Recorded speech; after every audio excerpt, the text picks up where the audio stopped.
A gente agradece, tem muito prazer estar aqui com vocês para, acho, a terceira apresentação do nosso seminário online. O Grupo Copal, que é um grupo de jovens pesquisadores criado em janeiro de 2020, e em torno dos estudos comparativos e transdisciplinares sobre as prisões e as colônias penitenciárias na América Latina e Caribe. O grupo reúne pesquisadores brasileiros e franceses e visa a construção de uma rede internacional e transdisciplinar. Os nossos eixos metodológicos estão organizados em 2 campos disciplinares: estudos penais e criminais e também colonial studies. A gente está trabalhando, com certeza, com os textos canônicos do Foucault e Goffman, conta numa epistemologia contemporânea baseada, sobretudo, nos estudos espaciais e ambientais do aprisionamento e da colonização. Quanto é uma história global e conectada. Trata-se de abrir a análise não somente às ciências sociais e à história, mas também à literatura, geografia, direito, antropologia e arquitetura. Hoje é um membro do grupo que vai apresentar os resultados de uma pesquisa que foi publicada numa revista. Qual revista? Política Social. Não, qual é a revista, Otávio, por favor? É a revista lá da Católica. É a revista lá do nosso PPG, de Política Social e de Direitos Humanos. Tudo certo. Que publicou essa apresentação. Então, a gente é um grupo de 4 pesquisadores. Sociedade em Debate, o nome. Sociedade em Debate, o nome lá da revista. Legal. Então, a gente é um grupo de 4 pesquisadores, mas, infelizmente, hoje falta o Dirceu Franco, que mora numa zona onde a eletricidade quebra, mas vamos fazer sem ele e ter um bom seminário hoje. Então, o Otávio Couto o nosso colega do grupo. Ele é especialista em ciências criminais e mestre em política social, e também professor assistente no Departamento de Filosofia e Ciências Humanas da Universidade Federal do Amapá, a Unifap, e é também colegiado do curso de Direito do Campus Binacional do Oiapoque. É formado em Direito e doutorando em Política Social e Direitos Humanos pela Universidade Católica de Pelotas, com o projeto de título Esquecidos no Eldorado, o caso dos brasileiros presos em Remiremont. Recentemente publicou em coautoria o artigo Questão Penitenciária em Contextos de Fronteira, um estudo exploratório. Esse artigo que ele vai apresentar hoje. Essa pesquisa, sem dúvida, muito vinculada com nossos eixos de pesquisa. Se trata primeiro da invisibilização das populações fronteiriças e marginalizadas, e essa questão que a gente trabalha, né, com essa questão da colonização penal. E também se trata de uma pesquisa territorial sobre a questão da fronteira e desses espaços marginais, que são mais que zonas de não-direitos, zonas onde o poder das autoridades públicas é exorbitório do Estado de Direito, e onde o poder do Estado fica muito arbitrário. Essa questão do não acesso ao direito que o Otávio vai apresentar hoje, vou deixar a ele, sem mais falar, a palavra. Bom, é uma satisfação estar aqui hoje, dando aí continuidade ao nosso ciclo de seminários Copalc, nesse momento agora, não é? em que os membros, não é, do grupo aí estão apresentando pesquisas autorais, e eu trago para vocês hoje aqui essa pesquisa que eu fiz em coautoria com o doutor Luiz Antônio Bobuquias e com a outra pesquisadora Flávia G. Costa Duarte, né? Aqui no âmbito da Universidade Católica aqui de Pelotas, no programa de graduação em Política Social e Direitos Humanos, aqui da Católica. Esses dados, não é, que a gente traz nessa nossa pesquisa, que deu origem a esse artigo, na realidade compõem uma etapa exploratória, não é, de uma pesquisa mais ampla ainda a ser desenvolvida, contemplada por estudos que serão desenvolvidos em diferentes contextos de fronteira pelos autores, não é?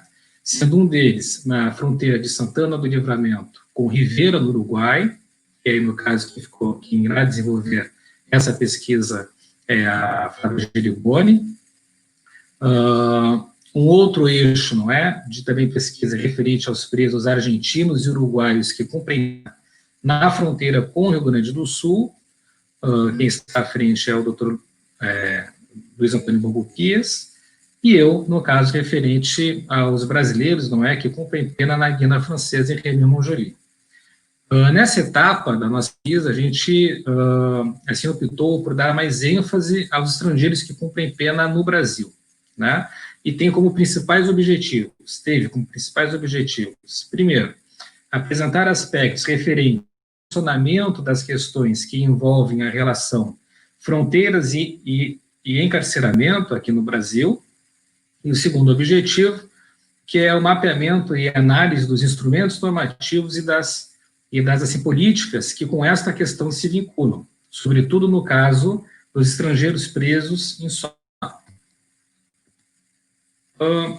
As premissas da nossa pesquisa, nós podemos resumi-las em três, não é? A primeira premissa diz que as fronteiras não são meros limites cartográficos, né? Portanto, a fronteira geográfica é a demarcação necessária ao Estado de espaços contingentes, rígidos, mas que produzem dinâmicas sociais envolvendo conjunturas políticas e também econômicas para além das limitações cartográficas. Então, nós temos porosidades clandestinas, temos peculiaridades que envolvem cada fronteira que lhes são próprias. E o Estado brasileiro, por ser um Estado também de proporções geográficas assim, continentais, ele traz consigo diversas nuances, não é? Que terão uma grande variabilidade com relação a essa questão fronteiriça, de acordo com a região a nós iremos deter o olhar científico, né? O olhar mais assim, apurado com essa prerrogativa. Que é a nossa segunda, assim, premissa é também exatamente essa questão da cidadania, não é? Sendo esta uma prerrogativa de todos, nacionais ou, assim, estrangeiros. Nesse sentido, a ideia, né, a nossa concepção contemporânea de cidadania, ela autoriza e exige, não é, que o prisioneiro ele tenha um tratamento não como inimigo, não é, mas como um sujeito de direitos, independente dele ser um nacional ou um estrangeiro, né? Exatamente por ele ser um sujeito de direitos, se nós nos encaminhamos para a nossa terceira premissa, isto seja em âmbito nacional quanto internacional, não é? Então, em outras palavras, um estrangeiro que cumpre pena em solo brasileiro, ele é um cidadão de um outro estado, não é? Assim como os nossos cidadãos brasileiros têm pena em outros estados, não deixam de ser cidadãos brasileiros. Então, essa concepção, essa premissa, ela é fundamental para que nós possamos enfatizar quais direitos e quais garantias esses indivíduos que cumprem pena em solo estrangeiro terão acesso, não é? Ou então, assim, quais são as políticas públicas, não é? Que os estados, aqui no caso, sobretudo o Estado brasileiro, ele dispõe e desenvolve com relação a dar amparo aos seus nacionais que cumprem pena em outros estados. Ou quais são as políticas públicas que o Estado brasileiro, ele elabora ou então desenvolve para dar amparo aos estrangeiros que cumprem pena aqui em solo brasileiro, não é? Nessa segunda hipótese, não é? Foi assim, justamente que nós nos detivemos mais nesse primeiro âmbito, nessa primeira etapa, não é, da nossa assim, pesquisa.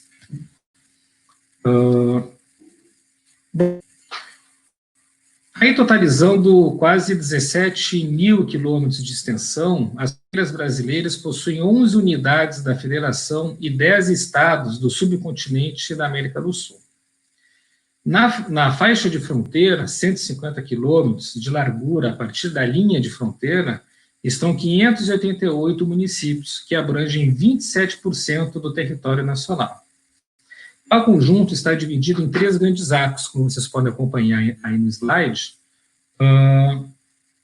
que é o Arco Norte, que vai aí compreender os estados do Acre, Amapá, Amazonas, Pará e Roraima, o Central, que compreende Mato Grosso e Rondônia, e o Sul, Arco Sul, aí compreender os estados do Paraná, Rio Grande do Sul e Santa Catarina. Tá? Os estados fronteiriços são os que maior número de estrangeiros encarcera.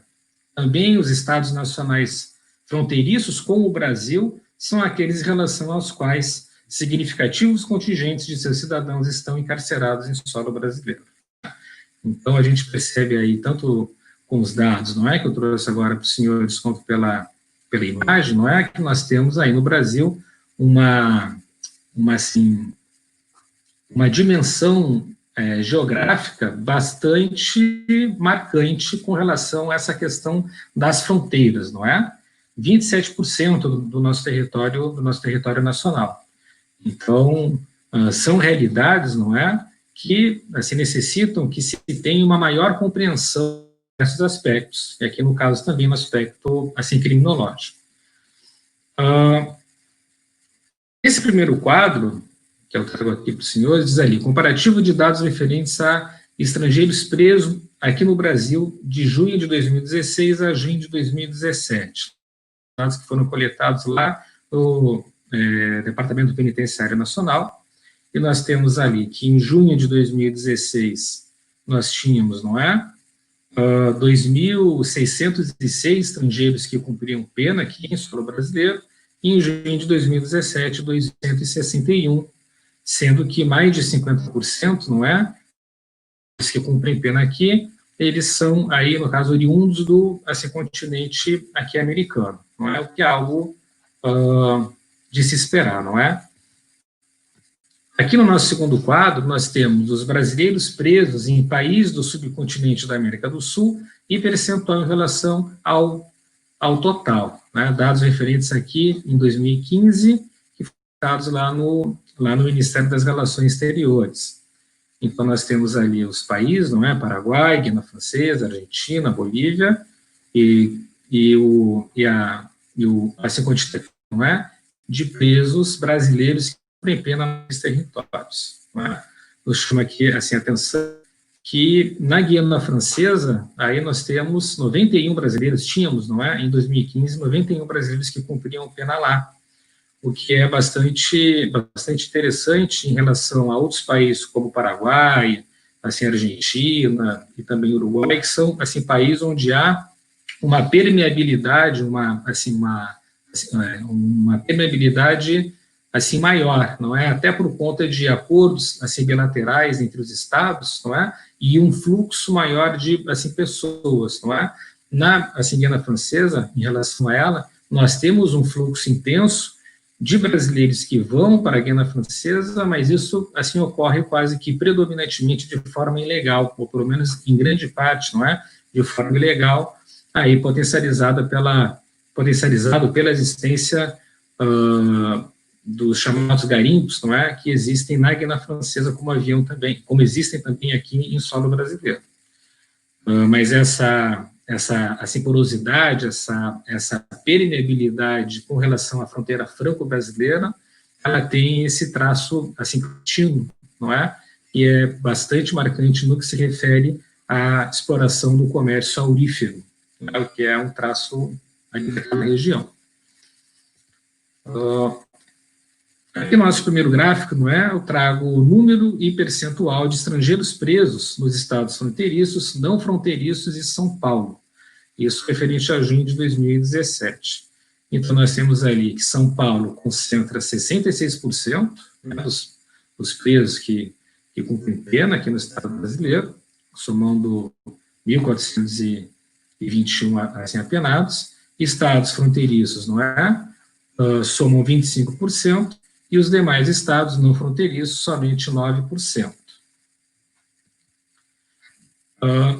Segundo gráfico, não é? Vai trazer número e percentual de estrangeiros presos nos estados de Mato Grosso do Sul, assim, Rio Grande do Sul e Santa Catarina, né? Assim, somados e demais estados fronteiriços. Aqui referente a junho de 2017, e aí esses dados eles são bem interessantes, porque a gente aí percebe que esses 4 estados, não é somente, somam 75% dos estrangeiros presos, não é? Enquanto os demais estados fronteiriços, somente 25%. Bom, desses dados que eu trouxe agora para os senhores através dos quadros e dos gráficos, não é? O que a gente consegue, assim, destacar deles, né? Assim, principalmente, que o estado de São Paulo, não é? Por sua relevância no contexto nacional e, sobretudo, por ser porta de entrada e saída das rotas aéreas internacionais, é o que se destaca em de números absolutos de presos estrangeiros, né?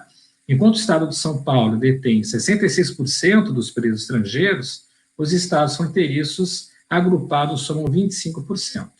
Já em termos da taxa de ocupação média de presos estrangeiros no sistema prisional, que é de 0,3% para o Brasil, 5 estados fronteiriços se encontram deste patamar para mais, enquanto em relação aos não fronteiriços, apenas São Paulo se situa acima da média. Os estrangeiros, não é, de origem no continente americano representam 56,2% da média nacional. Em 9 dos estados fronteiriços, esta taxa ela é superior aos 90%. E os 4 estados mais ao sul, como a gente percebe aí no gráfico que está em tela, eles se destacam, não é, de números absolutos de estrangeiros presos, não é? Como nós falamos, o Mato Grosso do Sul, o Paraná, Santa Catarina e o Rio Grande do Sul. Também esses 4 estados, não é? Eles vão concentrar a maior parte dos municípios em faixa de fronteira, somando aí ao todo 462 municípios que estão em faixa de fronteira e cidades que somam ao todo 21 cidades gêmeas, enquanto os demais estados somam aí somente 126 municípios na faixa de assim, fronteira e 9 cidades gêmeas, os demais estados fronteiriços, né? Então, esse quantitativo bastante maior, né? Mais elevado, não é? Consideravelmente, desses 4 estados, em relação aos municípios que se encontram em faixa de fronteira, quanto ao quantitativo de cidades gêmeas, não é? Ser muito mais elevado do que os demais estados assim, fronteiriços, faz com que eles também, no caso, assim, contribuem de forma bastante assim, determinante, não é? Que eles tenham esse quantitativo de estrangeiros presos de uma forma bem mais acentuada, bem mais elevada. Bueno. Com relação ao tratamento jurídico dos estrangeiros presos aqui no Brasil.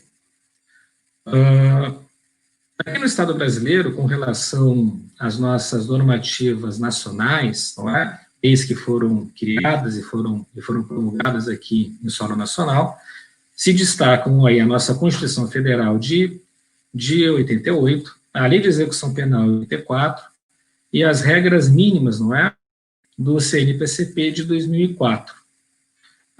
Com relação às normativas internacionais, nós temos aí, assim, principalmente, as regras mínimas de assim, tratamento de presos da ONU, também conhecidas como regras de assim, Mandela, né?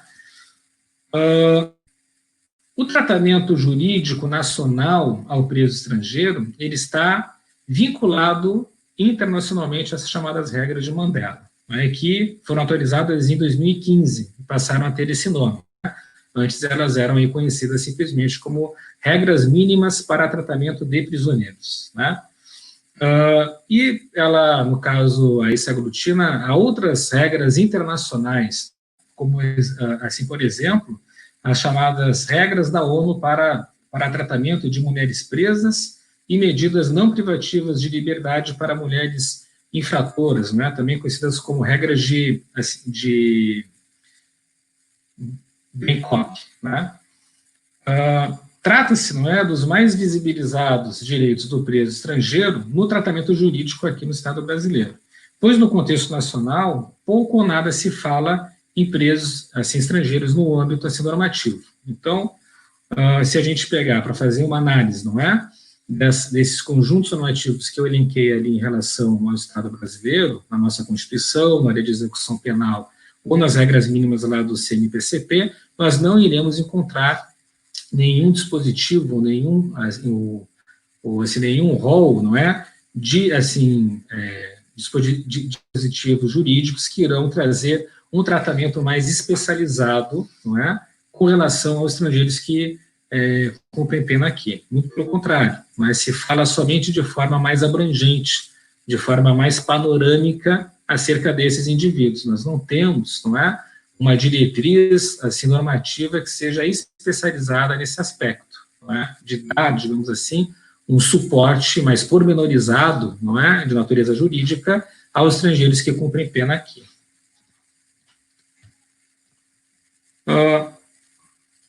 Essas regras de Mandela, não é? E aí, assim, justamente nessa perspectiva de nós não termos no Estado brasileiro um conjunto normativo pátrio, não é, que seja, digamos assim, proeminente com esses objetivos, é que essas regras de Mandela, não é, elas ganham uma maior assim, notoriedade, né, porque são nas regras de Mandela que nós iremos encontrar dispositivos legais que terão, digamos assim, um olhar mais atento, não é, para essa questão dos presos estrangeiros. E aí, isso aqui, ao contrário de outros tratados internacionais que o Brasil é signatário, as chamadas regras de Mandela, elas assim constituem, não é? Elas possuem a natureza assim jurídica de soft norms, não é? Então, soft norms, soft law ou droit de mot, não é? Fazem assim oposição às chamadas hard law, não é? O que isso assim significa? Que elas não são tão importantes quanto as normas restritivas, não é? Assim, no entanto, não é, de acordo com essas regras, os estados se assim comprometem a cooperar e a respeitar os acordos realizados, sem submeterem-se, no entanto, a obrigações jurídicas. Por isso, constituíam uma etapa intermediária da atribuição de capacidade, já portadora de consequências concretas, não é? Então, seriam normas, não é, que um determinado Estado, a partir do momento que ele se torna signatário desses tratados, ele está visibilizando para a comunidade assim, internacional que ele adere moralmente a esse conjunto normativo, embora sejam normas que não trazem consigo esse caráter da obrigatoriedade, não é? Essa questão das chamadas soft law, ou das soft norms, não é? Ela é muito criticada por vários autores. Eu posso trazer aqui, por exemplo, o Boaventura de Souza Santos, não é?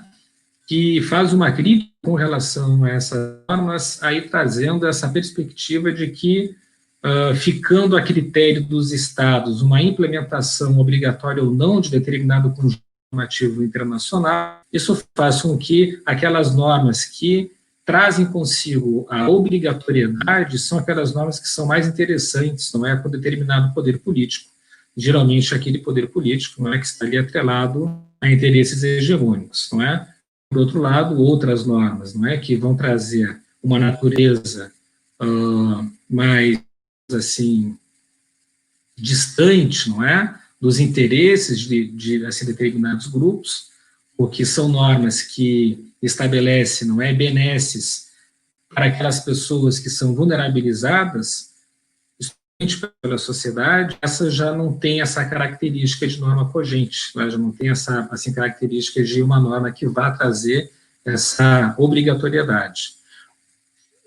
Assim, embora, assim, infelizmente, nós não tenhamos, não é, até o assim, presente, assim, momento, nenhuma posição jurídica no sentido de trazer obrigatoriedade assim, para essas normas, não é? Nós as utilizamos, não é, como recurso de tensionamento, né, do sistema jurídico vigente e também para assim fomentar, não é, assim estabelecer críticas que sejam fundamentais para que nós aí possamos, não é, assim pensar, não é, em serviços penais no âmbito penitenciário que sejam de fato mais eficientes, não é, e que tenham essa atenção, não é, com relação a essa assim parcela de presos, não é, que mesmo que eles somem aí atualmente aqui no Estado brasileiro 0,3%, mais ou menos, ela não pode ser invisibilizada, muito pelo contrário. Não é? Então, na ausência de diretrizes nacionais, não é, com relação a esse tratamento do estrangeiro que cumpre pena aqui no solo brasileiro, nós recorremos, não é, para estabelecer esse intencionamento, esse diálogo, as regras de assim Mandela. E aí eu chamo a atenção aqui para dois dispositivos, não é? O primeiro deles não está aqui no slide, que é referente à regra 61.2, que diz que, nos casos em que os presos não falam o idioma local, a administração prisional deve facilitar o acesso ao serviço de um intérprete competente e independente, né? Enquanto que a regra 62 diz, como está aí no slide, que presos estrangeiros devem ter acesso a recursos razoáveis para aplicarem com os representantes diplomáticos e do Estado ao qual pertencem, e que presos originários de Estados sem representação diplomática ou consular no país e refugiados ou apátridas devem ter acesso a recursos similares para se comunicarem com os representantes diplomáticos do Estado encarregados de seus interesses ou com qualquer autoridade nacional ou internacional que tenha por tarefa proteger tais indivíduos. São, assim, a título assim, exemplificativo, não é? Alguns dispositivos das regras de Mandela que trazem, como a gente pode perceber, de fato, um tratamento mais especializado, que seria muito interessante de ser efetivado na prática, não é? Caso fossem normas, não é, que condicionassem uma resposta, não é, por parte do poder político. Bom, com relação às políticas brasileiras em relação ao estrangeiro preso em contextos de fronteira, nós fizemos aí o estudo, não é? Os dois últimos planos nacionais de política criminal e assim penitenciária de 2011 e de 2015, né, assim respectivamente, e nós encontramos ali somente um único dispositivo, não é? Que ele aparece em 2011, não é? E depois ele aparece em 2015.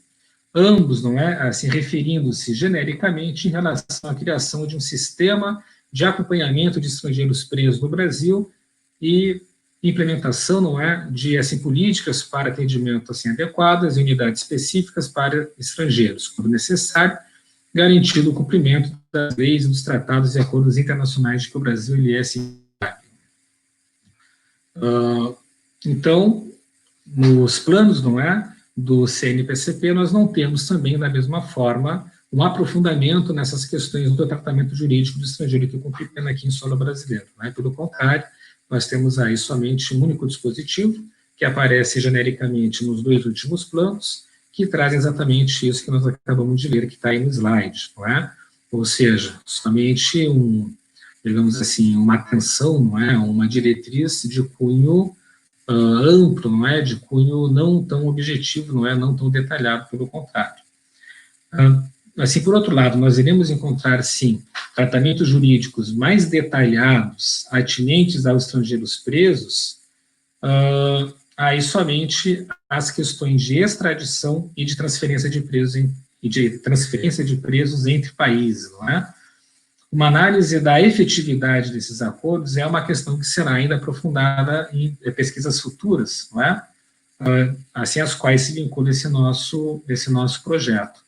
ainda que nesse momento aí extrapole o foco da questão penitenciária em contextos de fronteira. Mas no artigo, não é, ao qual essa apresentação ela está fundamentada, vocês terão acesso aí a um estudo que nós fizemos com relação a esses tratados, não é, de transferência de presos, não é, que o Estado brasileiro aí firmou, tanto em âmbito bilateral quanto em âmbito multilateral. Não é? Mas, então, com relação a isso, houve, de fato, avanços, né? Mas não em relação ao tratamento jurídico do preso assim, estrangeiro, propriamente dito.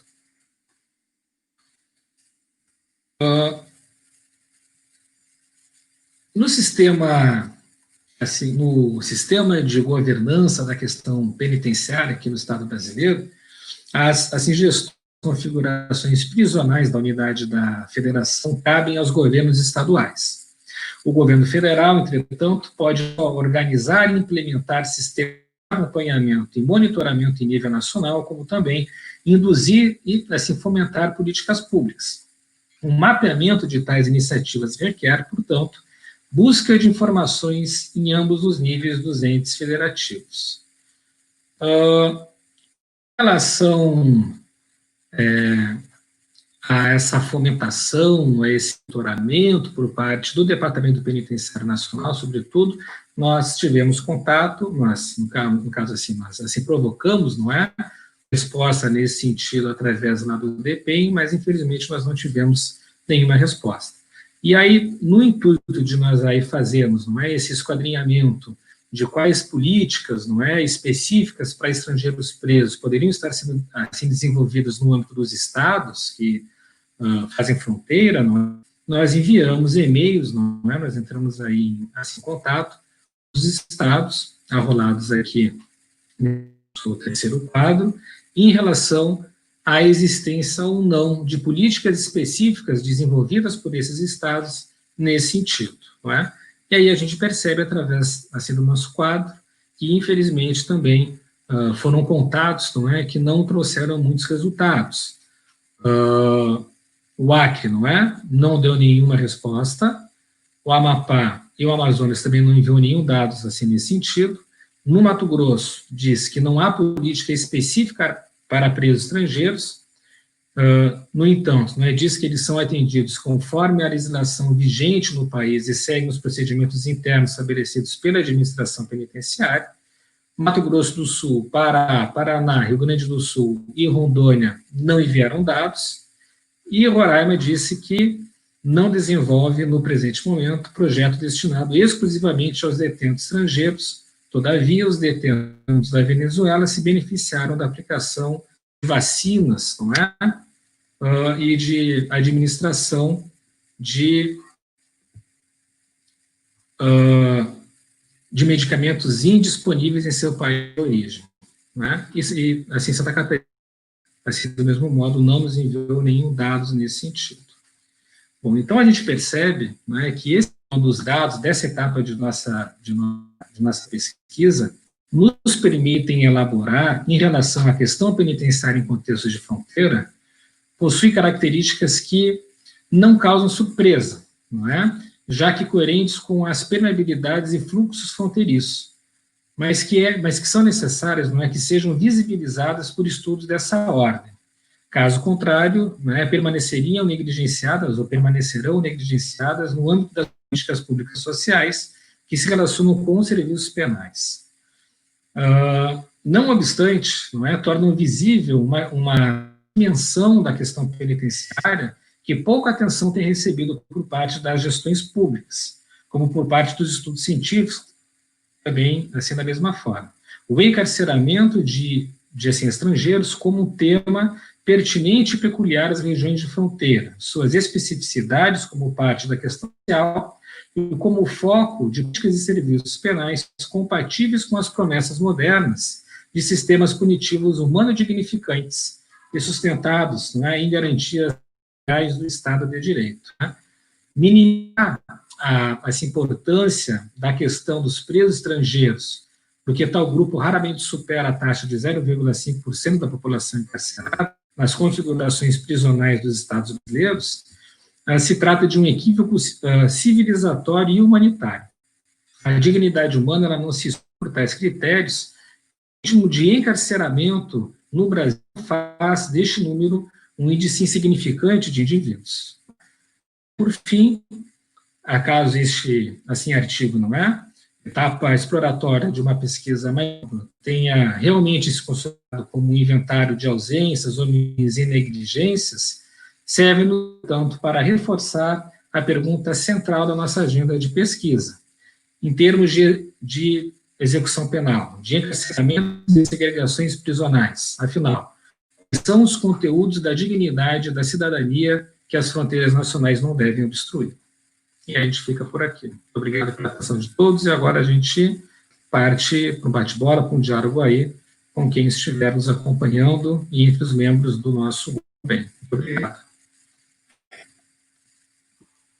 Obrigado, Otávio, pela apresentação muito rica e esses dados muito importantes, acho, para mais entender esse assunto que é bem escolhido, né, por as instituições e por também a sociedade inteira.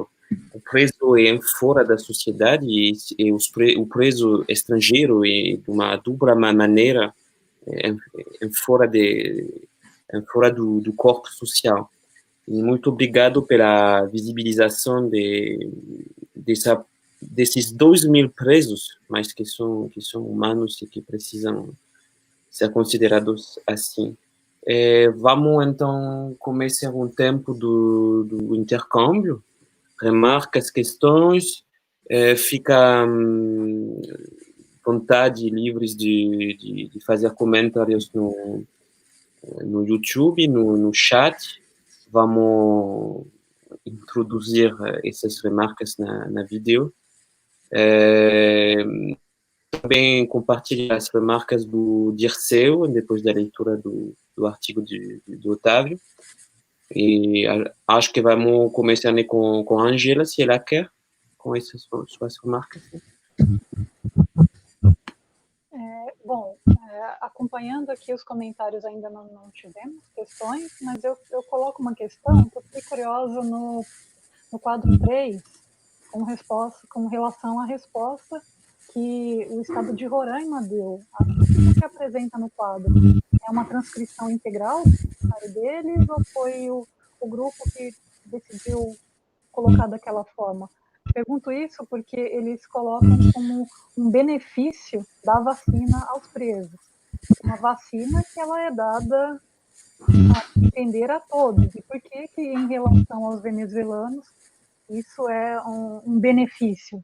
Né? Por que esse destaque? Eu fiquei curiosa para saber se isso veio da administração ou se o grupo, alguém no grupo, a pesquisa, como você comentou, ela é partilhada, né? Ou se alguém... Sim.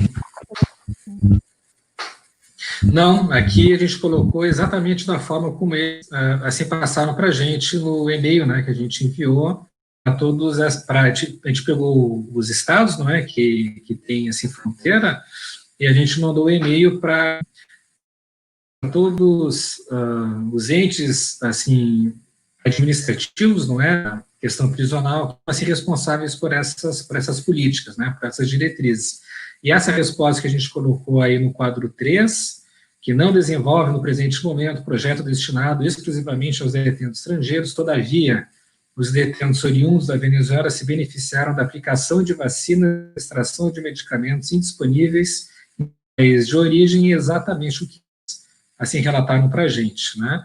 E eu concordo, né, com essa tua observação, também assim, compartilho dela, que, de fato, da forma como eles nos informaram, assim, parece que isso, como acha, né, Angela, é um benefício, uma coisa, assim, que pode fazer parte de uma, digamos assim, de um diferencial, né, na implementação de uma política prisional mais atenta com as questões humanitárias, sendo que a aplicação assim, de vacinas, não é?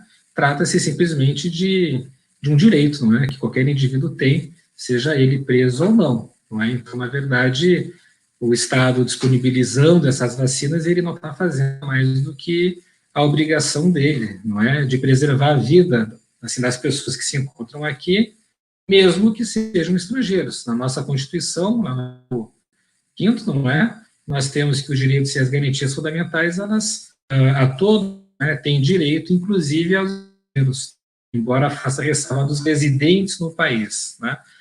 Mas, assim, se interpreta que todo e qualquer estrangeiro, nacional, cidadão de um outro estado, como eu falei lá no início, também, assim, goza, não é, as mesmas, assim, garantias, né, fundamentais como os cidadãos que são, assim, brasileiros, né? Não, assim, não pode haver nenhuma diferença aí nesse sentido. Mas é estranho mesmo, porque a forma como eles colocam, eu acho que foi no sentido assim, de, né, querer dizer que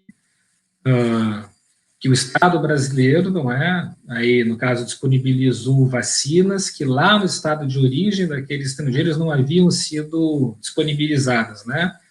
Então, que isso é uma coisa muito positiva, não é? Que o Estado brasileiro ele está fazendo, que é disponibilizar essa vacina que lá eles não teriam acesso. Mas nada específico na questão dessa condição, assim, política, não é? De serem estrangeiros, né? Na realidade, essa vacina ela foi, né, disponibilizada para os presos, de modo geral, e aí, como eles estavam, né, estão cumprindo pena aqui no brasileiro, tiveram também acesso. Mas não é, assim, a meu ver, uma política desenvolvida especificamente, não é, para essas populações. É que me chamou bastante a atenção deles terem definido exatamente quais estrangeiros são esses, né? Eles não colocaram de modo genérico, eles colocaram os venezuelanos, né? Como eu fiquei com a impressão de que aí tem uma marca política forte, né? De dizer, olha, como o Brasil oferece coisas que a Venezuela não tem. A Venezuela não oferece para os seus cidadãos, mas nós oferecemos para os presos venezuelanos aqui. Sim. Eu não sei que fosse uma declaração, uma transcrição direta da resposta da instituição e não do grupo, né? Não teria muito... Sim.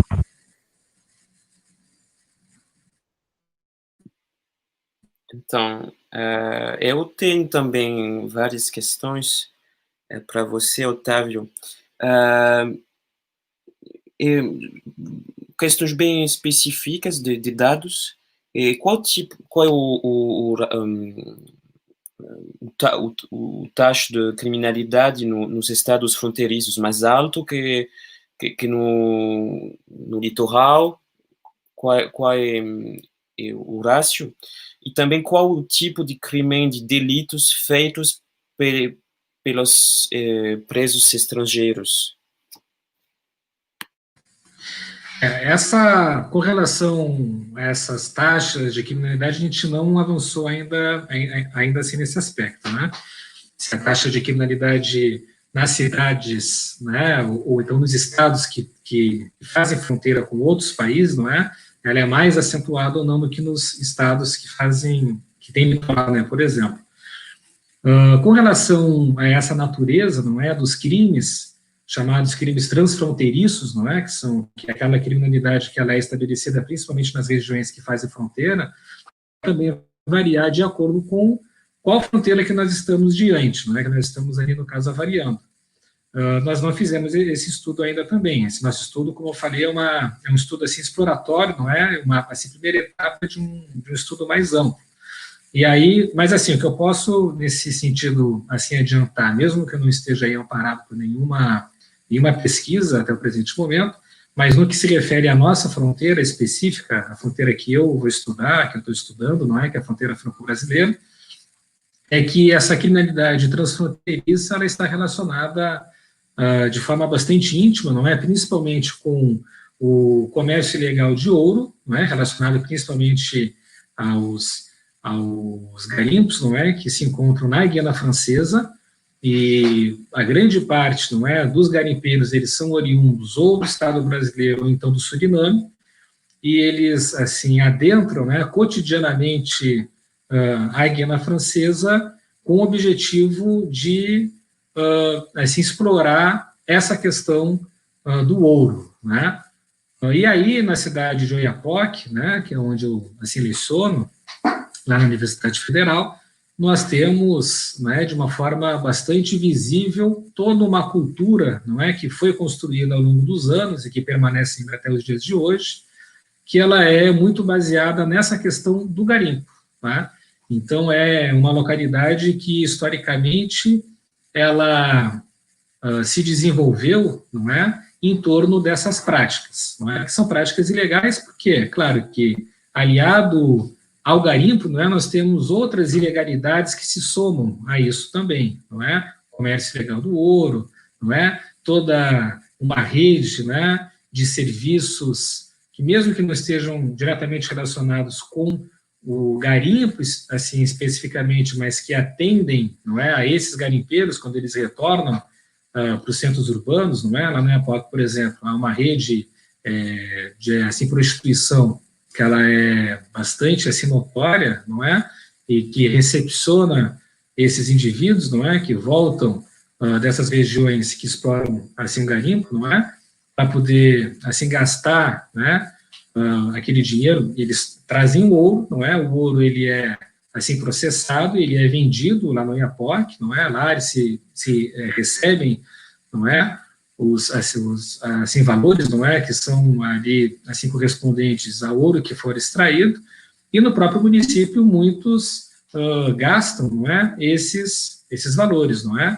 No assim, comércio local, comprando mantimentos, comprando também equipamentos que são utilizados para a prática do próprio garimpo, não é? E atividades de assim, lazer que estão relacionadas em boa parte com essa prostituição, não é? Assim, aliado a assim, essas questões, né, que envolvem a prática do garimpo, que eu penso que no Iapoque são as mais proeminentes, nós temos outras atividades criminosas, não é, que são também peculiares a regiões de assim, fronteira que no Iapoque também fazem parte, como é o próprio assim, contrabando, né, de armas, o assim, contrabando de drogas, tráfico, não é, de drogas, tráfico de armas, tráfico de animais silvestres também faz parte, né? São outros tipos penais, não é, que são também, digamos assim, comuns, não é, nas regiões de fronteira de modo geral, né? Agora, na região ali da fronteira franco-brasileira, esse fluxo migratório que nós temos, né, no sentido Brasil-Guiana, ele, em boa parte, ele é fomentado pela busca do ouro ou do euro, não é? E daí aquela frase lá do Gerard Polis, né, que fala que é o Eldorado, Euro-dourado, né, que eu acho legal essa relação dele, que é o euro e o ouro, né? Ou as pessoas vão através do ouro, vão para lá através do vão em assim busca, não é, desse ouro, ou então em busca do euro, né? Então tem muitas pessoas que tentam, não é, se legalizar e fixar residência na Guiana Francesa, não é, e ter qualquer tipo de atividade que seja remunerada lá, porque lá eles recebem euro e tem ainda todo um amparo, não é, por parte de serviços públicos que na França são muito superiores do que no Estado brasileiro. Então, também é uma outra característica, não é, dessa região, dessa nossa fronteira ali, esse fluxo assim, migratório, não necessariamente para se praticar um ato ilícito propriamente dito, né, mas se vai de forma ilegal, de forma irregular, para buscar essa legalidade, para buscar essa regularidade, porque a partir do momento em que eles, no caso, estiverem legais na Guiana Francesa, puderem receber esses benefícios, eles terão um amparo, não é, por parte do Estado francês, que é muito melhor do que eles já recebem do Estado brasileiro. É bem interessante essa questão, esse exemplo que eu conheço bem também da fronteira franco-brasileira.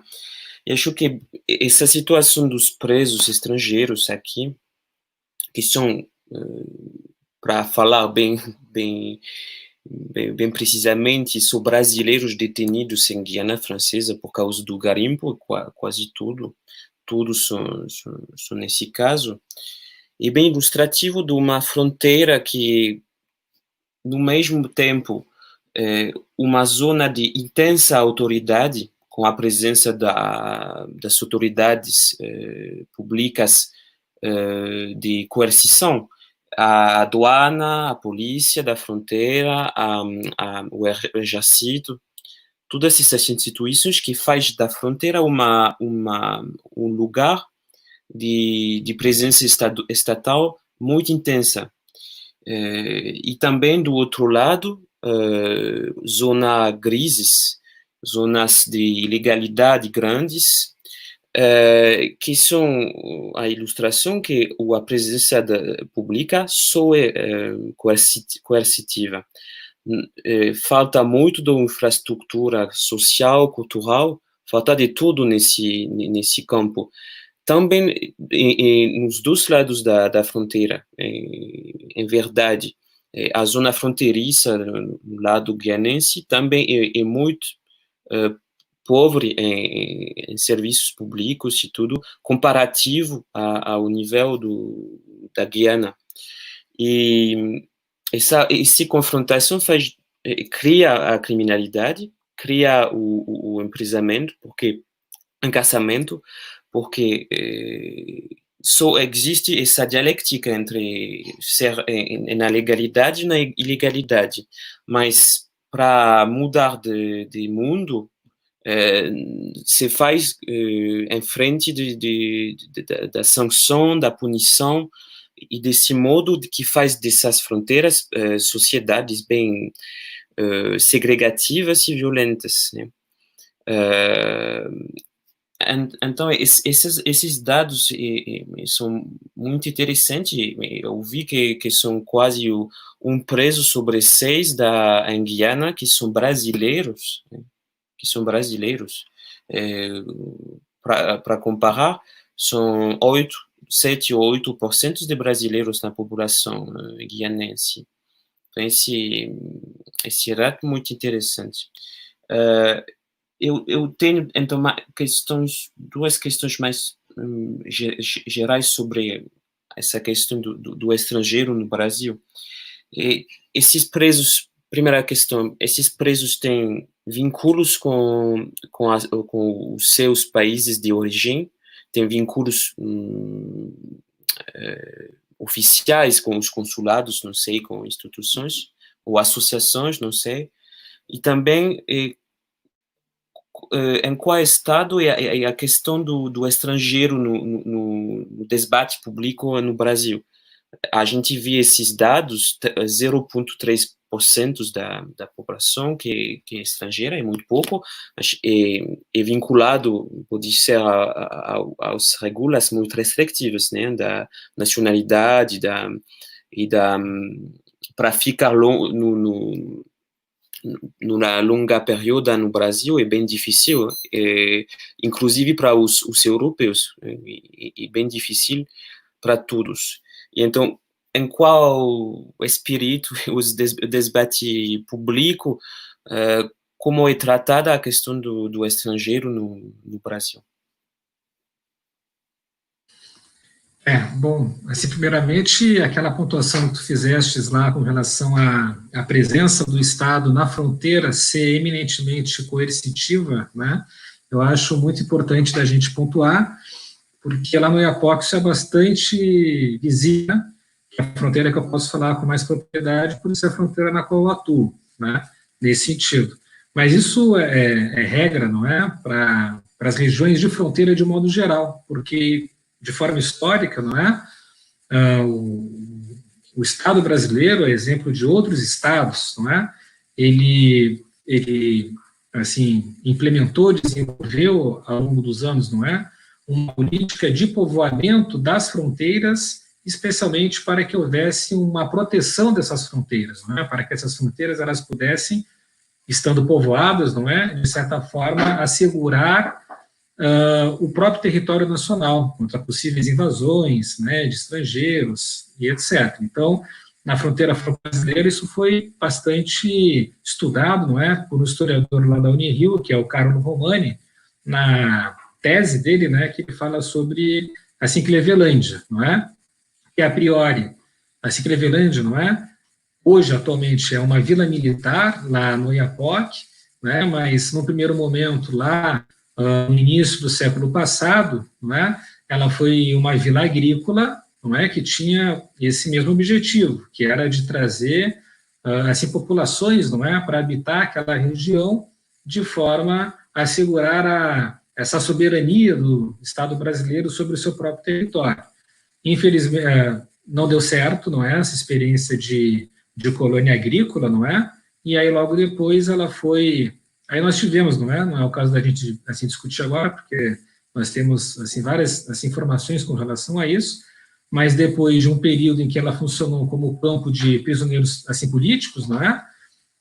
Lá durante o período do governo do Arthur Bernardes, enfim, nós tivemos aí assim, transferência, não é, de vários períodos políticos lá para aquela região, que a grande maioria ficou lá mesmo, não é, assim, morreram no chamado Inferno Verde, né, como ficou ali conhecido, e depois ela foi aí, substituída por uma colônia militar, né, e que nós temos ainda lá, ainda até hoje. Então, lá no Oiapoque nós temos a presença do Estado, não é, de várias formas, dentro dessa mesma perspectiva voltada para a segurança nacional. É o Exército, é a Polícia Federal, é a Polícia Militar, é a Polícia Civil, é a Polícia assim, Rodoviária Federal. Então, assim, nós temos, nesse sentido, nesse aspecto, não é, uma presença pungente do Estado. Mas em outros aspectos, não é, como tu bem falaste ali, Samuel, referentes, não é, ao amparo, à assistência das pessoas que habitam o Oiapoque em outras perspectivas relacionadas à saúde, à educação, saneamento, né, assim, qualidade de vida, assim, de modo geral, nós temos, por outro lado, uma ausência muito grande do Estado, não é? Ausência esta que pode ser percebida hoje, né, de uma forma bastante notável através dos reflexos dessa pandemia que a gente está assim vivenciando no município de Oiapoque, não é? Que contava até semana passada, tu vê, aí esse município que tem em torno, né, de 27 mil habitantes, mais ou menos, até semana passada já estava com em torno de 1.500 casos confirmados, não é? De pessoas que estavam com Covid-19. E sem leito de UTI, não é? Com uma ambulância, se eu não me engano, que é disponibilizada lá no hospital. Então, além da questão do isolamento geográfico, não é? Que também, assim, problematiza ainda mais essas questões. Então, nós não percebemos a presença do Estado lá de uma forma mais marcante que não seja através dessa perspectiva, não é, da defesa da soberania, não é, dessa questão da militarização das nossas fronteiras e etc. Né, assim, nesse sentido. Agora, eu só peço para tu me lembrar da tua segunda pergunta, que eu fiquei falando sobre essa, fiquei devagando e eu me esqueci. Qual é essa? Fala de novo, pai. Muito obrigado pela primeira resposta, e você introduziu já a minha intervenção em 2 semanas, porque vou exatamente falar disso, da territorialização com a colonização penal do rio Oiapoque, em ambos lados, também do lado francês, do lado brasileiro. Sim, a gente viu na crise do Covid-19 que essa fronteira é pensada como uma linha, mas não como um território. E o movimento social de ambos lados queria e propor a criação de uma zona de saúde nesse contexto do Covid-19 comuna, franco-brasileira, transfronteiriça, que era a solução para lutar com a epidemia nessa região e para bloquear o vírus na fronteira, para que não se expande no território guianense. Isso não é pensado de nada dos mentes políticos e das autoridades públicas.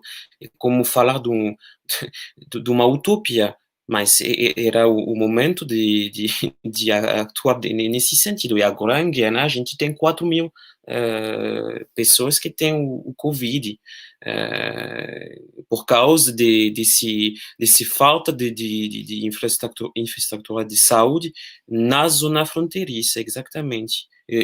Foi como uma reserva de doentes aqui no Oiapoque, que foi diretamente vinculada ao resto do território guianense. Então, a minha segunda questão era a questão do lugar, da praça do estrangeiro no debate nacional hoje no Brasil, porque quando a gente vê os números, os dados, não é quase uma questão, 0,3% da população. Mas agora crescendo com esse problema venezuelano, com essas migrações forçadas, e pode ser também com a Bolívia, acho, né, nesse contexto bem difícil também. E qual é o estado do debate público hoje, de direita, mas também dos três lados políticos? Infelizmente, essas populações estrangeiras que cumprem pena aqui no Estado brasileiro, elas são invisibilizadas, né? Um ponto que o nosso artigo assim bateu muito foi exatamente aí nesse sentido. Tanto por parte do Departamento Penitenciário Nacional, que é responsável pelo fomento e pelo monitoramento, não é? E apoio de políticas prisionais que serão desenvolvidas em âmbito estadual, não é? Focalizadas nessas populações, nós não tivemos resposta. Houve essa provocação também, assim, através de e-mails, não é? Para o Departamento Penitenciário Nacional, se há alguma atividade sendo desenvolvida nesse sentido, nós não tivemos nenhuma resposta por parte do DEPEN. E quando nós provocamos os estados, não é, que são quem tem a responsabilidade primeira, né, de se pensar e se desenvolver políticas também nesse sentido, nós não tivemos quase nenhuma resposta. Então, na realidade, o que a gente percebe, né, o que a gente pode supor a priori, é que não existe nenhuma politicamente sendo desenvolvida com esse objetivo, não é? Que seja focalizada nessas populações. Então, o que nós temos aí, na verdade, é um sintoma que é premente à população carcerária como um todo, inclusive dos brasileiros, que é a invisibilidade, né? E a gente também pode perceber isso mais ainda agora com o cenário da Covid-19, não é? O cenário da Covid-19, ele traz uma triste pedagogia, não é? Como alguns autores vêm aí dizendo, de vários aspectos que são históricos, né, na nossa sociedade, no que se refere a essas invisibilidades, essas discriminações, não é? E aos nossos preconceitos também, de modo geral. Então, os presos, não é? Que já são invisibilizados, não é? De forma histórica, agora, frente a essa pandemia, também permanecem invisibilizados, né? Então, pouco se sabe, pouco se discute, por exemplo, como que essa pandemia, o vírus, não é? Ele vem se desenvolvendo nas prisões brasileiras, quais são as políticas, não é? Os instrumentos que estão sendo desenvolvidos para o combate a essa pandemia no âmbito das prisões brasileiras também, né? Assim, nesse sentido. E no caso dos presos estrangeiros, nós temos também isso, né? Então, como eu tinha colocado lá nós colocamos, né, no nosso artigo, que mesmo que não ultrapasse 0,5%, não é, esse quantitativo dos presos estrangeiros em relação ao montante total dos presos, não é, que nós temos em solo brasileiro, isso não justifica, de modo algum, que haja essa invisibilidade, não é, que essa visibilidade ela seja mantida, muito pelo contrário. Por isso que estudos como esse, né, que nós assim fizemos, eles são necessários para que nós possamos tensionar, né, o desenvolvimento e a criação de serviços penais, não é, que sejam especializados para essa demanda, para essa parcela, não é, dos nossos presos, né, que são estrangeiros que estão cumprindo pena aqui. Claro que, se a gente fizer uma análise da questão prisional de uma forma mais abrangente, não é? Existem várias peculiaridades, não é? Que dentro dos serviços penais em âmbito penitenciário, que todos, né, carecem de maior desenvolvimento, de maior aprimoramento, né, por parte do Estado. Mas, sobretudo, nessas regiões de fronteira, né, sobretudo nos estados brasileiros que possuem zona de fronteira, essa questão é ainda mais importante, não é? Porque essas permeabilidades, esses fluxos, essas porosidades que existem nas fronteiras, não é? Elas trazem consigo um serial de peculiaridades daquelas regiões, não é? E o isolamento no qual os estrangeiros, não é? Eles se quedam a partir do momento em que eles são presos em território estrangeiro, ele é um isolamento muito mais agressivo, muito mais pungente do que um isolamento de um indivíduo que cumpre pena no seu território nacional. Inclusive, esse é o principal argumento, não é, que o Estado brasileiro se apoiou para firmar os tratados de transferência de presos, né, assim, bilaterais e multilaterais, porque dentro de um dos objetivos da pena de prisão, que é justamente permitir que o indivíduo ele seja reinserido na sociedade, reeducado, mesmo que eu particularmente não concorde com essas filosofias não é? Mas, enfim, que ele volte para a sociedade, não é? Que ele, de uma forma, entre aspas, não é? Recuperada, reeducada, né? Como nas políticas penais a gente se depara muito com essas nomenclaturas, é muito mais interessante que ele esteja cumprindo pena num local onde ele tenha os seus familiares próximos, onde ele tenha assim, conhecimento acerca da sua realidade, ao qual lhe cerca, não é? Isso aí facilita, em boa parte, essa reinserção e também mitiga os efeitos nocivos da pena. Não é? Um indivíduo que ele cumpre pena em território estrangeiro, ele tem uma sobrepena, né? Porque além dele estar preso, não é? Ele não vai ter, da mesma forma como os presos que cumprem pena em território nacional, muitas vezes o contato com a sua família, não é? O contato com os entes queridos, que não seja família, mas que sejam amigos, pessoas que se preocupam com ele, que lhe visitam no cárcere, não é? Então, esse rompimento dos laços afetivos, não é uma sobrepena, digamos assim, sei que pode ser chamada dessa forma, não é? Mas é mais um aspecto, não é? Dessa segregação, nesse caso, que potencializa em grande parte o sofrimento dessas pessoas. Então, a meu ver, não é, sobretudo por conta dessa questão, não é, do rompimento dos laços afetivos, não é, desse estranho no ninho, literalmente, não é? Porque, assim, claro, a gente não pode chamar um cárcere de ninho, porque, enfim, não é mais, assim, uma masmorra do que qualquer outra coisa. Mas o fato de um indivíduo que ele é estrangeiro cumprir pena num cárcere, num outro território que não seja o seu nacional, isso traz várias consequências, não é, que tornam a experiência do cárcere muito pior, não é? Pode se tornar muito pior, muito mais agressiva no sentido psicológico, emocional, do que se ele tivesse cumprido pena no seu próprio território. Por isso que é mais importante ainda que existam políticas, não é, serviços penais no âmbito penitenciário que possam atenuar esses efeitos, não é? Atenuar esses efeitos. Caso não haja possibilidade de uma transferência, não haja um acordo, de transferência aqui, então, pelo menos, lhe seja dado um aporte, um amparo para que ele tenha esses efeitos mitigados.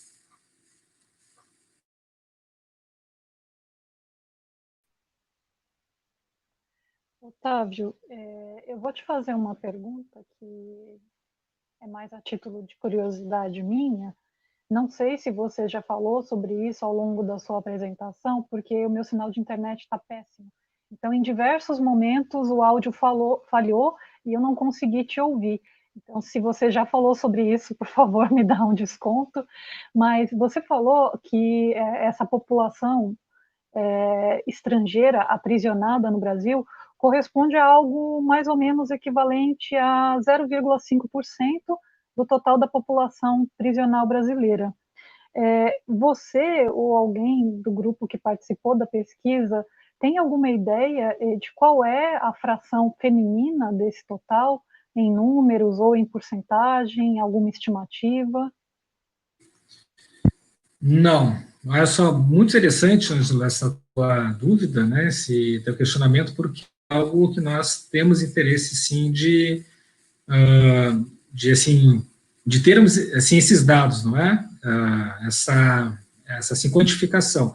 Os dados que eu passei do 0,5%, em torno disso, né, 0,3%, 0,5%, é no geral, não está aí discriminado com relação ao gênero, né?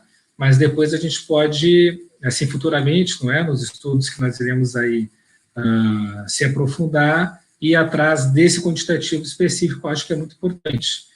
Assim, uma coisa que eu acho interessante também, que eu não falei na minha apresentação, é que nós temos, não é, uma única prisão aqui no Estado brasileiro, que é específica para estrangeiros, não é? Que fica lá em São Paulo e que, pelo menos em 2017, não é, que eu vi esses dados, ela contava com mais de 1.000 detentos, não é? Sendo a grande maioria da Nigéria, do tráfico internacional de drogas, não é? Com mais de 70% dos presos. Então, isso, em decorrência dos dados que eu trouxe lá no artigo que eu coloquei aqui, que São Paulo lidera, não é? Com 66% dos presos estrangeiros aqui no Estado brasileiro estão em São Paulo, e, assim, consequência disso, em São Paulo nós temos também um único presídio específico para estrangeiros, não é? Em que em 2017, quando eu coletei esses dados, ele tinha ali, não é, mais de 1.000 presos. Não é? Mas então ali, nesse presídio de São Paulo, especificamente, talvez nós tenhamos um tratamento penal que seja especializado, porque é um presídio especializado para estrangeiros. Não é? Então aí também nós temos uma outra frente, não é? Um outro campo, digamos assim, um subcampo de assim, coleta de dados que pode ser interessante para a gente pesquisar se nesse presídio, já que ele é específico para estrangeiros, existem, quais são as políticas penais, não é, que estão sendo desenvolvidas nesse sentido, né? E se são políticas, não é, que podem ser adequadas, adaptadas, não é, por outros estados com relação aos estados fronteiriços, principalmente, não é, que também possuem assim quantitativos assim bastante expressivos, não é, de estrangeiros que cumprem pena em suas galerias. Só para contribuir aí com uma informação, que com certeza já está defasada, né? Mas, enfim, pode servir aí como uma referência ou um início para pensar.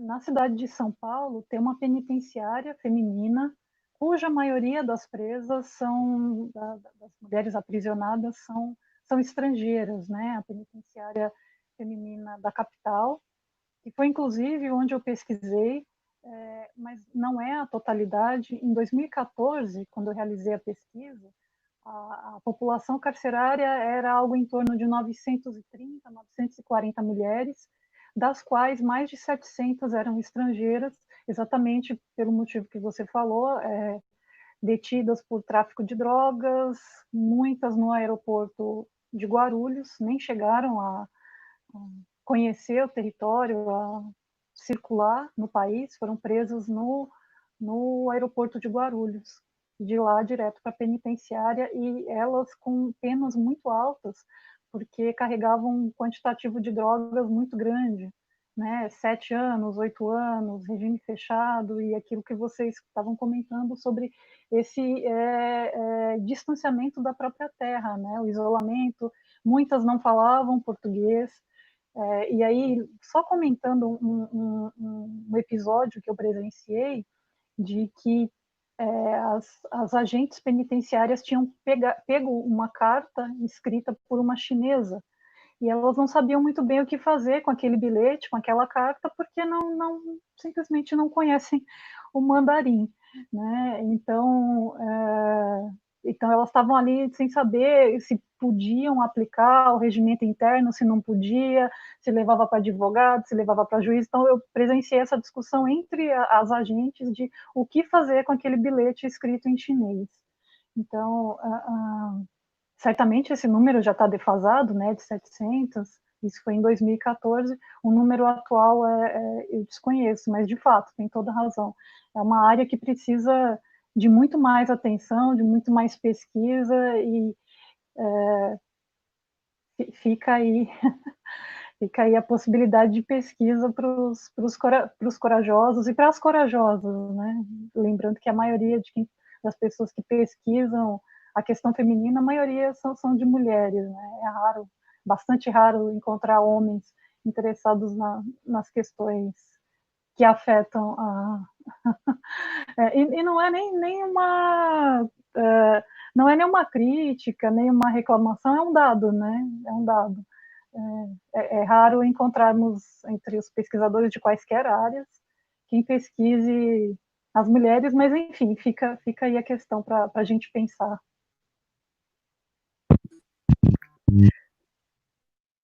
Posso também, então, compartilhar as questões do Dirceu. Ele tem 5 questões e remarcas, então eu vou ser um pouco lento para dar tempo ao Otávio de notar algo. Então, o Dirceu, ele pede, primeira questão, qual a porcentagem de estrangeiros em relação à população brasileira nos 11 estados fronteiriços? A gente tem esses dados na apresentação para a Europa, mas não para o Brasil. Segunda questão, quero discutir o quadro 9. Muito importante o que está ali. Qual a porcentagem de estrangeiros na condição de presos provisórios, ou seja, sem julgamento? No Brasil, são 35% de presos provisórios, quantos são estrangeiros. Isso é importante, pois limita o acesso deles aos acordos bilaterais. Para falar dos acordos bilaterais, uma perguntinha nessa pergunta de Dirceu. Eu vi que a França não tem acordo com o Brasil, como se passa para os presos nesse quadro jurídico. Posso falar dos 3 questões mais, ou quero uma pausa? Que prefira, Otávio? Com relação a essas 2 perguntas, né, eu disse, eu fiz essas 2 primeiras perguntas. Uma delas, nós não temos esses dados na nossa pesquisa ainda, que é porcentagens de estrangeiros presos, provisórios ou sem julgamento, né? Como eu falei, essa nossa pesquisa ela foi de natureza mais assim panorâmica, né? Então nós fomos atrás, não é, de dados lá no Ministério das Relações Exteriores, lá no IFOPEM, do Departamento Penitenciário Nacional, mas nós não fizemos assim um raio-x, não é, um esquadrinhamento detalhado acerca de todos esses presos estrangeiros que cumprem pena aqui no Estado brasileiro e em relação à situação processual de cada um deles, não é? É uma pesquisa de maior fôlego, não é? Que aí, quem sabe, no momento futuro, a gente vai se aprofundar nesse sentido, né? Aí teria que ter um acesso, não é, aos processos, enfim, pois a gente acessou, não é, as administrações prisionais dos estados pedindo dados simples, não é, que foram os dados referentes a assim, políticas que estejam sendo desenvolvidas com relação a esses presos, e nem assim nós tivemos assim, respostas, não é, e as respostas que nós tivemos foram respostas sucintas, não é, simplificadoras, nós não tivemos, não é, nenhuma orientação técnica mais detalhada nesse sentido. Então, para a gente conseguir ter, assim, essas informações, nós teríamos aí que fazer uma nova pesquisa, não é, mais, assim, focalizada nesses aspectos. Com relação à outra pergunta dele, que é porcentagem de estrangeiros presos nas prisões fronteiriças. Aí eu tenho que dar uma olhada no artigo, não é? Porque ele fala do quadro 9, né? Eu não estou com o artigo aberto aqui na minha frente. Vou ver aqui se eu abro ele. E aí eu posso, vou verificar se esses dados, se esse quantitativo específico, né, que o Dirceu solicitou, se ele tem ali, olha, no quadro 2, que diz assim, dados referentes a estrangeiros presos nos estados brasileiros, né? E ali nós temos os quantitativos, acho que essa é a resposta dele, porque aí nós temos a divisão por estado, então lá na região norte, por exemplo, não é? Nós temos o estado do Acre, tem 0,3% de estrangeiros no seu sistema. O estado lá do Amazonas, 0,4%. Lá no Amapá, deu 0%.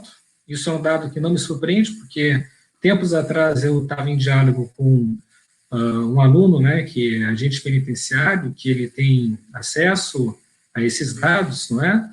E ele, na época, já faz algum tempo isso, me relatava que não tinha conhecimento, que tinha conhecimento de um estrangeiro somente que estava cumprindo pena lá no presídio do Amapá, lá no Iapém, que fica lá na capital, não é? Então, eu acho isso bastante interessante até que na Guiana Francesa, que é o estado que faz fronteira com o Amapá, não é? Nós temos um quantitativo tão grande, tão expressivo de presos brasileiros e lá no Amapá, por outro lado, pelo menos com relação aos franceses, não é? Mas podia ser com relação a outros estrangeiros, não é? De estados que fazem fronteira ali com a região norte, nós não temos nenhum. No Pará, 0,1%, não é? Roraima, 1,5%, e Rondônia, 0,1%. Então, assim, lá do Arco Norte, pelo menos, o estado que tem quantitativo de presos que supera a média de 0,5% é Roraima, que tem 1,5%, né? Tem 3 vezes mais aí presos estrangeiros, né? Um dado bastante interessante. Nos municípios que fazem fronteira, que fazem parte lá do Arco Sul, não é? Aqueles 3 que eu falava na minha apresentação, que é assim, Mato Grosso do Sul, Paraná, Rio Grande do Sul e Santa Catarina, eles, assim, no caso somados, vão ter 25%, não é? Vão ter 75%, né, melhor dizendo, dos presos estrangeiros. Então, eles têm aí um quantitativo de presos estrangeiros bem maior do que os demais estados fronteiriços, não é? Mas nós vimos também na apresentação que isso se deve principalmente pelo fato de que esses estados eles têm um quantitativo muito superior de cidades, não é, de municípios em zona de fronteira e de cidades gêmeas também, né? Então isso aí favorece que os fluxos, as permeabilidades, não é, que essa criminalidade transfronteiriça ela se desenvolva com muito mais intensidade, não é, por conta dessa troca mais intensa, mais contínua, né, desse contato, do que os demais municípios que fazem fronteira. Pode mandar as outras. Sim, vou fazer esse rolo de porta-voz. Então, questão 3. Queria ouvir o Otávio sobre a relação de 2 pesos e 2 medidas da tradição jurídica penal brasileira e a realidade colonial. Como pensar isso em relação ao conceito de colonização penitenciária? Quarta questão. Na página 64, ele afirma que a maior parte dos presos estrangeiros estão nos 11 estados fronteiriços, mas só São Paulo possui mais de 600. Como São Paulo lida com essa população? E quinta questão, como diferencia os gêneros? É uma questão de bem-vindo para responder a Angela, que Dirceu se preocupa dessa questão das mulheres. A mulher estrangeira e o homem estrangeiro no tratamento penal.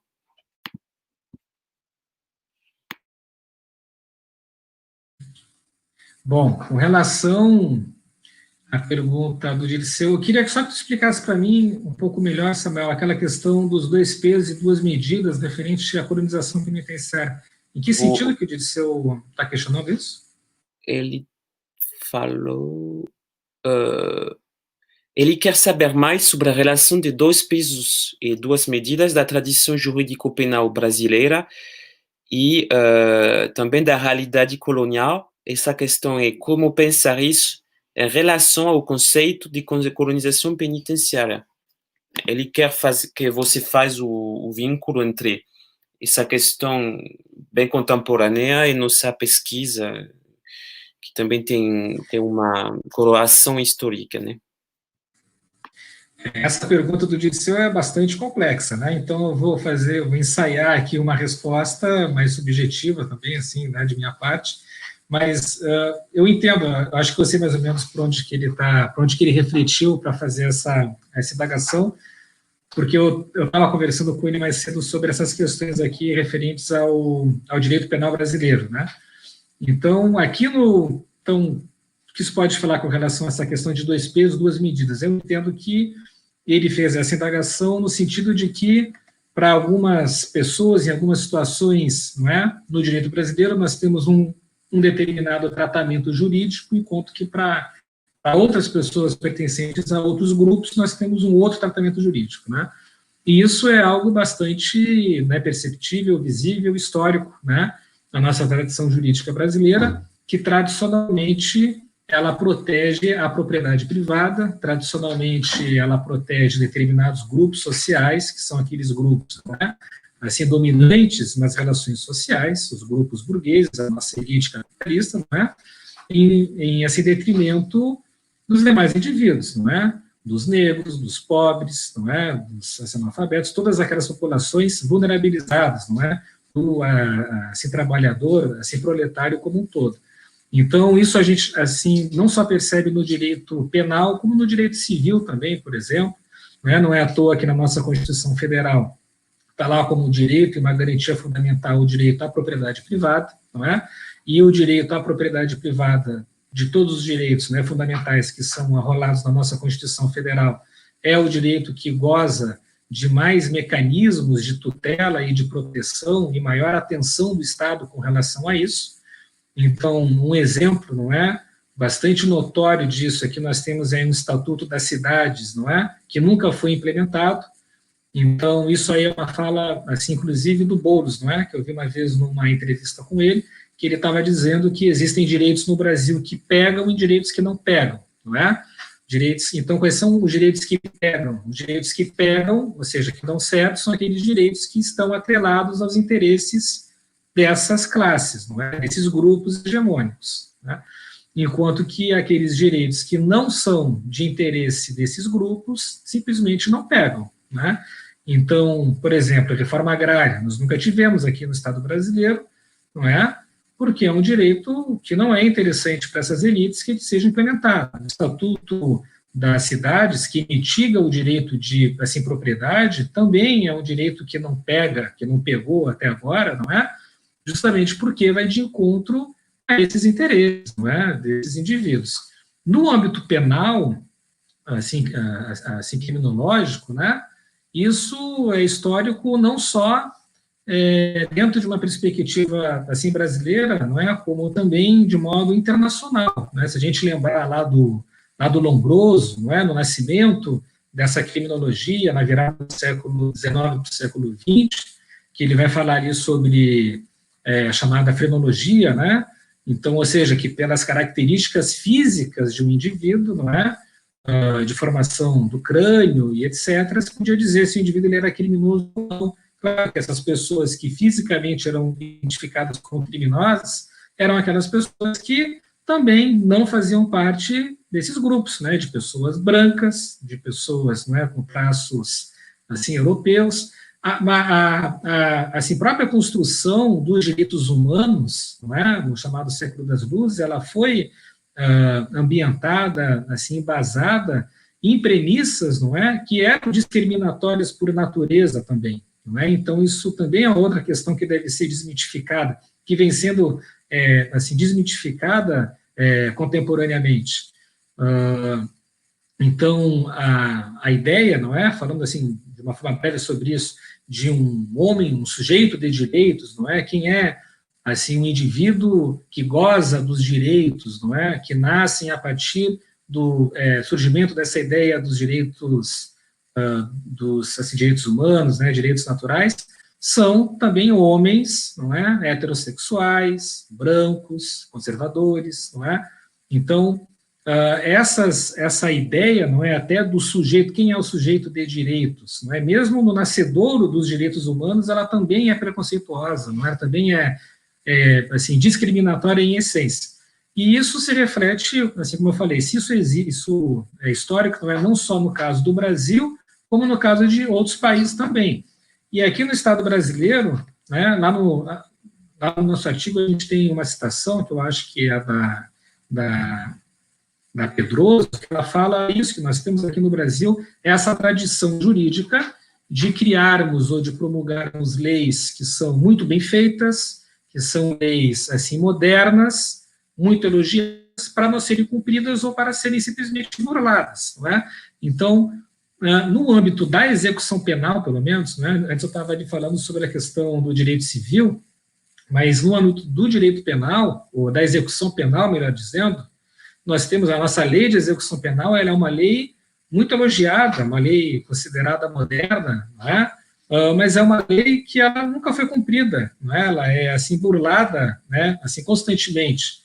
Então nós temos ali na lei de execução penal um discurso álibi, e o Estado brasileiro, no âmbito jurídico, ele é todo ele permeabilizado de discursos álibi, não é? Se faz um discurso jurídico em um determinado sentido, de que a lei é para todos, não é? De que a lei, de que a execução penal ela vai respeitar a integridade física e o direito à vida dos indivíduos, etc. E aí tem todo assim, esquadrinhamento jurídico assim, nesse sentido, enquanto que, na realidade, a gente percebe assim, práticas penais totalmente contrárias a isso, não é? A gente percebe que, na grande maioria dos casos, não é? Num quantitativo assim absurdo, não é? Quem é preso, quem é punido no Estado brasileiro são as pessoas pobres, as pessoas negras, não é? As pessoas que são vulnerabilizadas, não é? Pela própria sociedade e pelo próprio Estado, de uma forma escancarada, não é? Enquanto que outras pessoas, né, que são pertencentes a outros grupos sociais, elas são resguardadas, não é, o máximo possível de qualquer consequência nesse sentido, né? Então, aqui no Brasil, nós vivemos, de fato, como o Dirceu colocou aí nesse questionamento dele, numa terra de dois pesos e duas medidas, né?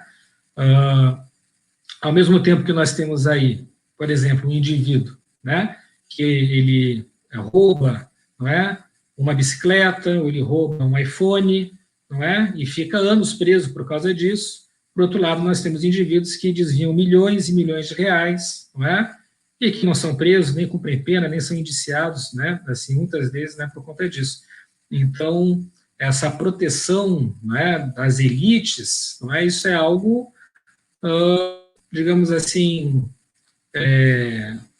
intrínseco, se pode dizer, ao funcionamento do sistema jurídico brasileiro, né, a reflexo do que acontece em outros países, né, a reflexo do que acontece em outros países, mas aqui no Brasil nós temos, não é, essa característica ainda, né, talvez mais presente, mais visível do que em outras localidades. Então, aí dá para a gente pensar em outras questões, mas aí se a gente for ficar assim linkando, a gente vai acabar se estendendo muito, mas assim, de modo geral, acho que é isso. Se a Angela tem uma questão, o que é no chat, e se não, vamos concluir, acho, né, com essas questões. Angela tem...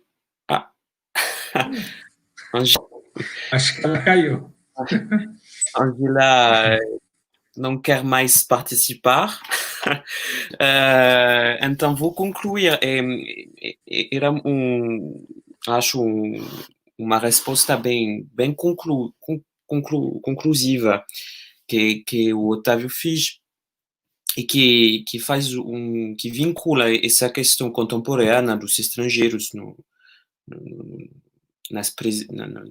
dos presos estrangeiros no Brasil com a nossa questão mais geral da colonização penal, que é mais inscrita no passado, mas em verdade que dá a olhar a situação contemporânea, porque essa situação que a gente tem com os presos estrangeiros tem raízes muito antigas, raízes que têm duas origens mais ocidentais das metrópoles e origens também dessas sociedades colonizadas da América do Sul, e esse espaço sul-americano e caribeu que a gente está estudando dá a olhar sociedades hoje segregativas. E o que Otávio fala é de uma segregação que invisibiliza os individuais e que não dá direitos e não dá existência, em verdade.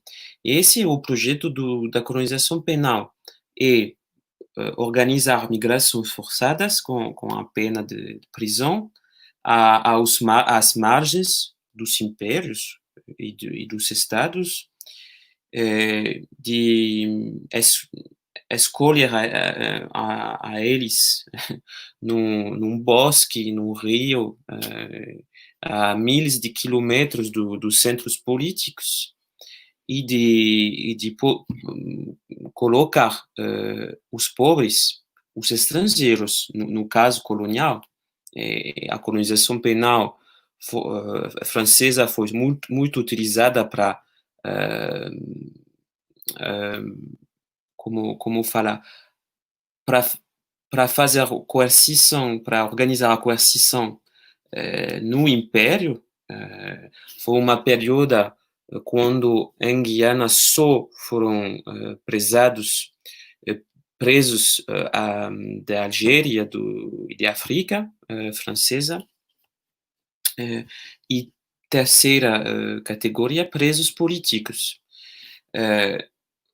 Essas populações foram escondidas nessas margens, e escondidas com a dupla pena de não ter nenhum vínculo com a vida passada, com os seres amados e com os vínculos sociais que cada indivíduo construi na sua vida.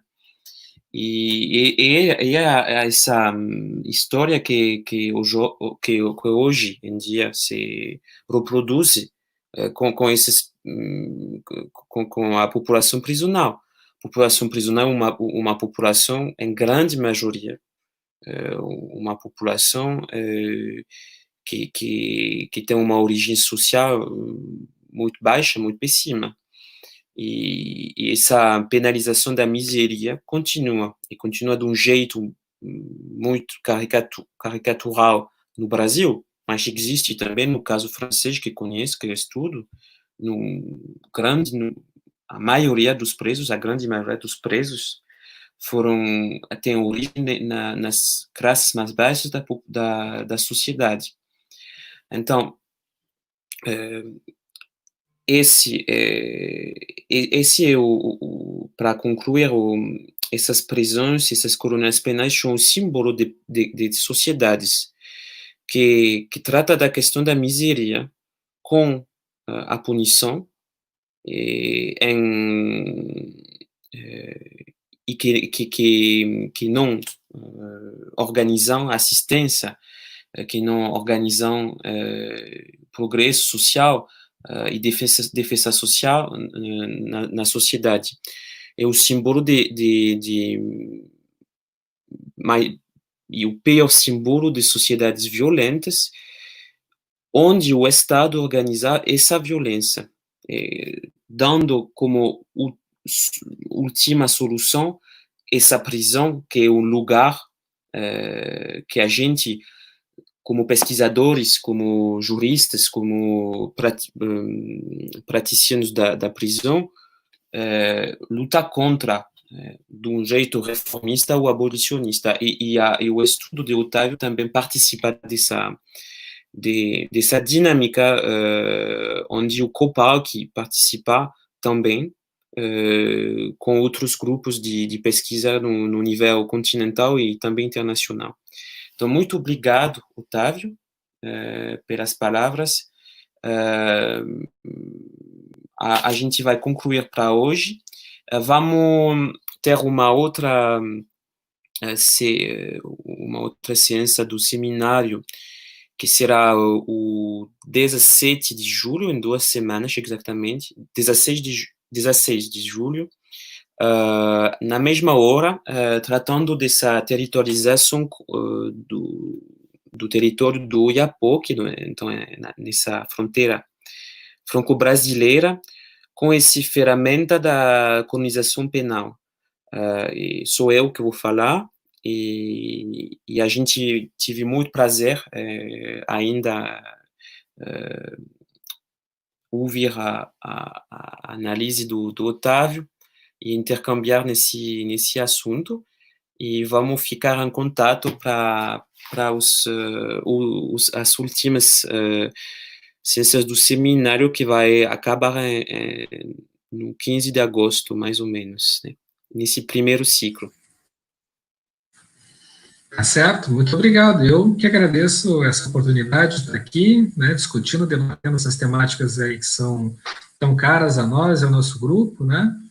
E vamos aguardar aí para os próximos encontros, que também, com certeza, serão muito positivos. Muito obrigado, Samuel, aí pelas contribuições, né? Por ser o nosso host também no nosso encontro de hoje.